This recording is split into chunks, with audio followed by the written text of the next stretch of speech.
All right. Good morning, Craig. Thank you so much for meeting with me this morning. I'm super excited to discuss more about franchising and learn more about your background. So thank you for joining me. Thanks, Tegan. It's great to see you. It's been a month, so Yeah. you look just as beautiful as you did in person. So Thank you, Craig. Thank you so much. Well, yeah, I'm super excited to get into this podcast interview. Just jumping right into things. First and foremost, can you share a little bit about your background and what inspired you to become a franchise coach? sure, absolutely. It was certainly nothing that I had prepared for. I was a guy in corporate America for most of my career, and I just before COVID, I took my last retirement package because I thought, well, I really was kind of burnt out on the whole corporate routine, quite Sure. honestly. A lot of travel, and so I really looked at, hey, I'm going to have my own business, and I waited a long time because I'm obviously not in my 30s anymore, and so I started looking into buying some businesses, and an entrepreneur coach, such as I'm doing now, just called me, and I didn't normally take those types of calls, and next thing you know, after about 3 or 4 months of working together, looking at different types of franchises. So, that kind of prepared me for what I do now. But obviously, now it's what I do. And, the only, I guess I say probably almost every day is I wish somebody would have showed this to me 20 years ago. Maybe I still have some of my hair left. I don't know. But Well, Craig, it's you don't look a day over 30, so don't worry about that. But no, I think that's great that you come from the corporate background because that's the background of a lot of clients that you work with. And so I think that's really the value that you can bring in your coaching, and you really have that experience that a lot of other people are able to relate to. So I think that's good. Although hindsight is 2020, I think there's a lot of things we all wish we could have started sooner. But yeah, exactly. You yeah, know, yeah, and you're absolutely right. Most of the folks I talk with are in corporate America, have been in corporate America, and to a certain extent, knowing how they're going to feel as they go through this process of discovery. hmm Yeah, it really helps, and to a certain extent, I think the relationship, and I feel like I have a good relationship with all of my clients because I think that's truly when you're talking about somebody making somewhat of a life changing decision. They yeah. they got to believe in and to a certain extent the person who's brought them to this, and then as they go through the process, being that trusted advisor is just well, hey, it's I jump out of bed every morning saying let's do this. Yeah, absolutely. No, that's excellent that you can provide that insight and experience. Now, when you work with clients, Craig, what is your process for understanding their goals and their skills, and also a bit about their financial needs and position before you go ahead and recommend a franchise to them? Absolutely. And as you kind of build that, and the entrepreneur source, I mean, we've got a fairly designed process as any good franchise does, including schooling. So, you know, getting to have them sit down and think about their goals. And I think the statistics are something like 90% of people have never actually written down their goals. Um, Mhm. and to a certain extent, we don't spend a lot of time the first couple of meetings even really talking about any particular business. They most people come to this type of situation, and they want to talk about their experience, and so and I want to know that because that does help me get to know them. Mhm. But when you come to the point like, okay, we've shared the past, let's not talk about the past anymore. Let's focus more towards the future, and that's where the setting of the goals is very important. And again, Absolutely. lifestyle, family, what do they want more of? What do they want less of? Mhm. Those are all just the key points that help me by listening And as someone says, you've got two ears and one mouth for a reason. So listening to your client and some of the things that they say, in many cases, they don't even really know they said something that was really key to me. Sure. Helps me get them to what could potentially be the business that's going to meet those goals. And that's really what we're trying to do here. Let's match that up. Absolutely.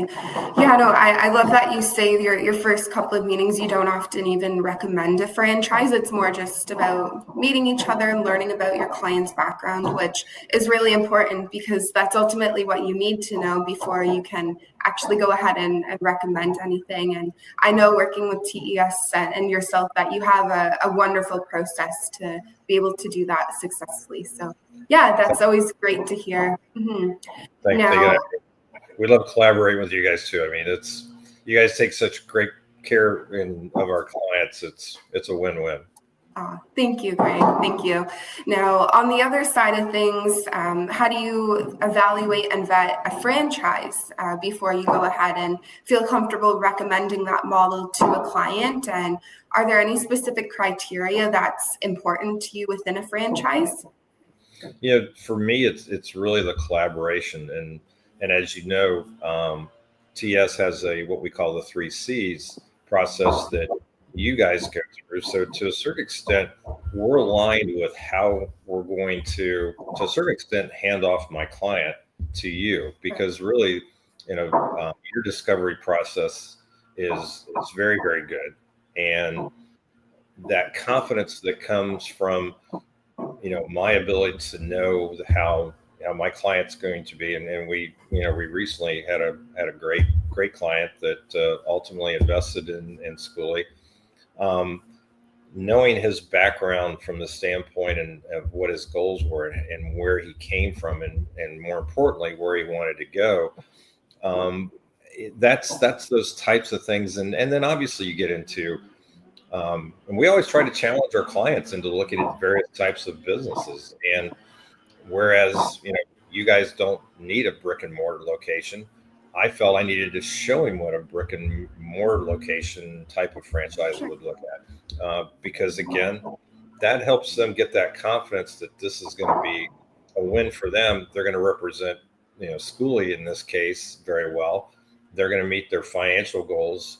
And to a certain extent, they're going out with something that can help other people. So, so I guess there's really no magic formula other than that.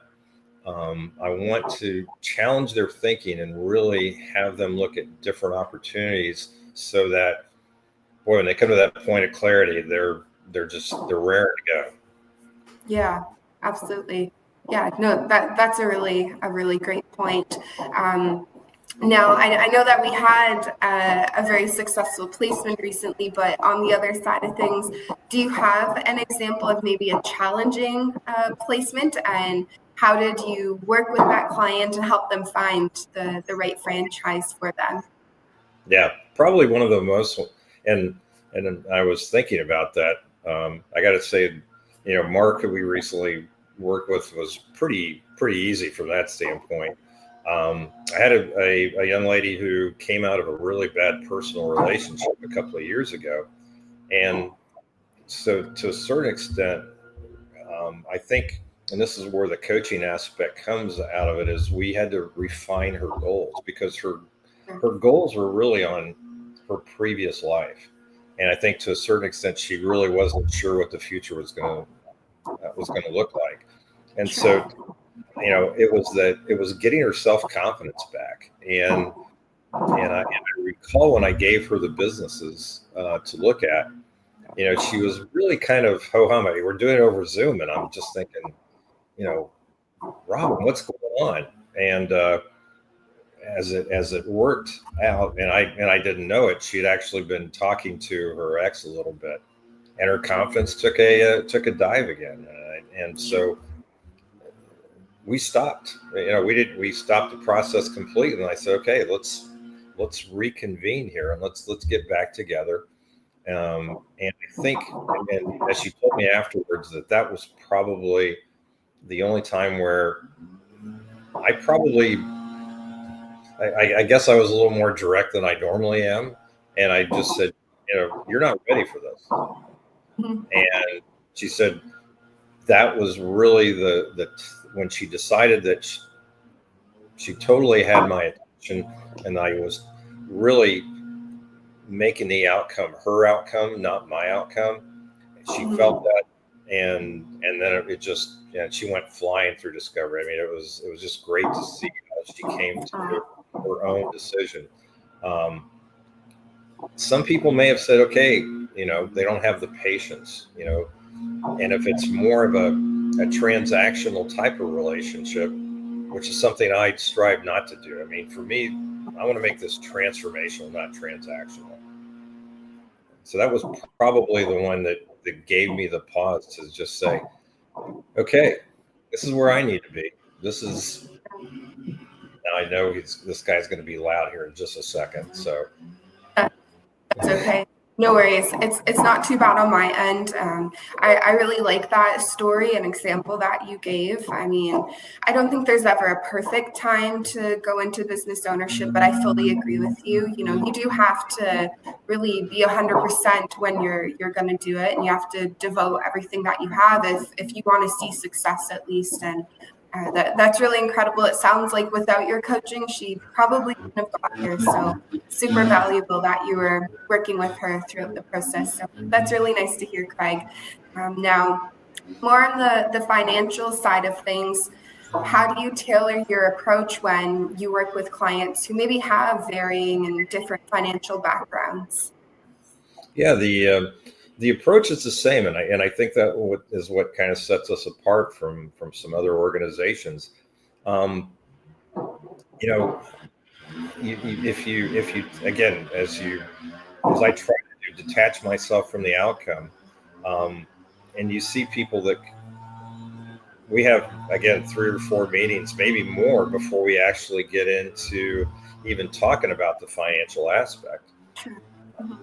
That when you get there, and you may look at what people say they have as far as a net worth, which is obviously what the businesses are interested in, because you need, the financial aspect is important, and you need to have that ability to go through the ramp up until your business catches on. But it's pretty amazing where people can come up with money if they really determine that this is their dream. And Mhm. we've got great folks that we work with that will also coach them and give them some advice on the various instruments that are available to them. All of a sudden, it just kind of goes away magically. The rich uncle, or again, I had a client whose parents, they had never ever talked about what was going to happen from a standpoint of when the parents were gone. Was there something, any type of inheritance? And the father basically looked at him in the eye and said, well, we're here to help, but you're going to spend your inheritance early, and like magic. Wow, that's And amazing. Yeah, I think you coaching your clients to have these conversations and introducing them to different funding options and opportunities that they didn't think of or they wouldn't have considered asking about is really valuable. And I know there's external options as well that you're aware of, like an SBA or the 401k rollover, that again, not a lot of clients are familiar with, a lot of haven't even heard of. So that's a really key value that you bring to the table when working with clients. So that's excellent. That's a really great story that you shared. So thanks, Ian. thank you. Yeah.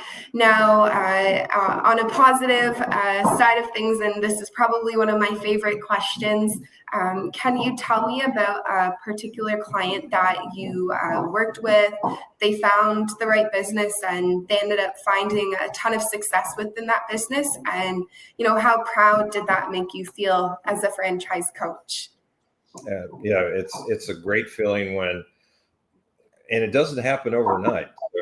And I stay in touch with my clients after they start their business, and so to a certain extent, I don't think I've ever had anybody say that, you know 3 weeks after they're in the business, that, oh my gosh, this is great, and I'm going to be a millionaire in 2 months. So, Sure. but when that light comes on, and I think to a certain extent and again, I'm thinking of one in particular. It was a guy who told me during our first meeting that whatever you do, don't show me anything that have to do with pets. And I don't always listen real well sometimes, Tegan. So, and now he's got a large, successful pet grooming business that, Wow. he's a great person for me to have people talk to with regards to really not thinking that I know what I want to do so much that I'm just going to run through this process and I'm going to go with my what I always thought that I wanted to be in from a business standpoint. They've only been up for about 18 months now, getting close to 2 years, and their financial goals are in place. Their kids, college is paid for now. I mean, it's just That's a amazing. kind of a tick in the boxes of all the things that they were looking for in a business, and they're having fun, which is really the best aspect. They've got control over their lifestyle, and they're really enjoying it. They enjoy their clients, and although he still says he's never going to grow a dog, and so far he never has, but that just goes to show you don't have to actually do the work to be a business owner. Yeah. No, that's an incredible story, because I hear of situations like that often where people come in and they're looking for a franchise that maybe aligns with the work that they've done in the past or the skills that they have. They kind of want to not even consider anything new. And I think that's a really great example of why people should look at different models that they haven't considered, because they can be very successful in it. So that's amazing. Absolutely. Yeah, it's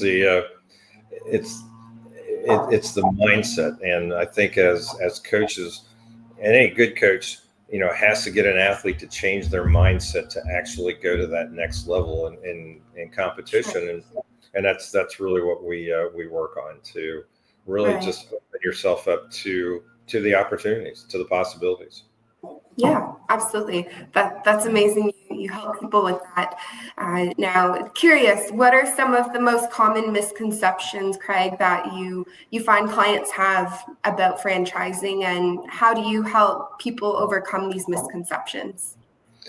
Yeah, probably the number one is, most people don't really understand how many businesses are out there that truly are franchises, and to a certain aspect, everybody always thinks of fast food, which, as you know, we don't do fast food. But I really find that they think to a certain extent that maybe franchises are set to only benefit the franchisor versus the franchisee.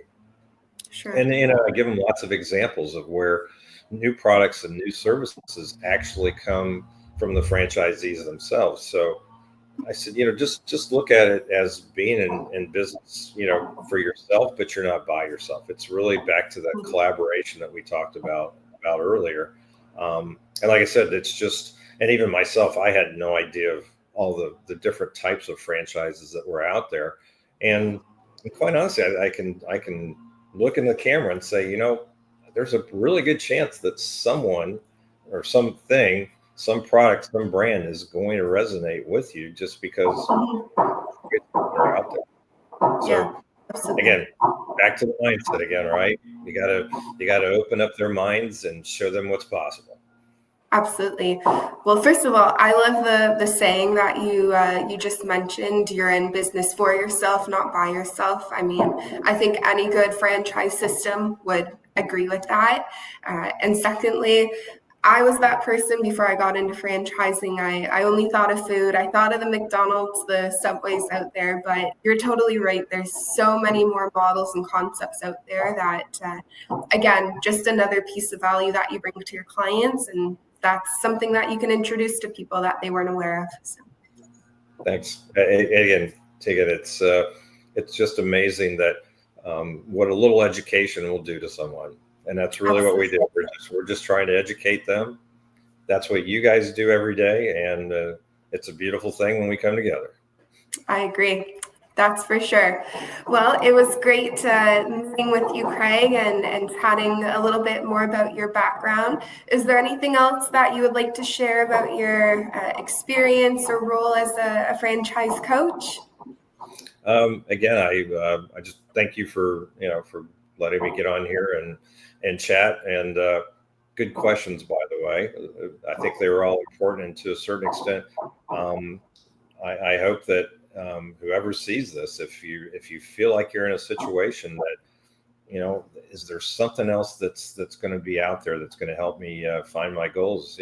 Let's talk, and hey, if we think it's the right thing, you're going to get to talk to Tegan, and you're going to love that. So.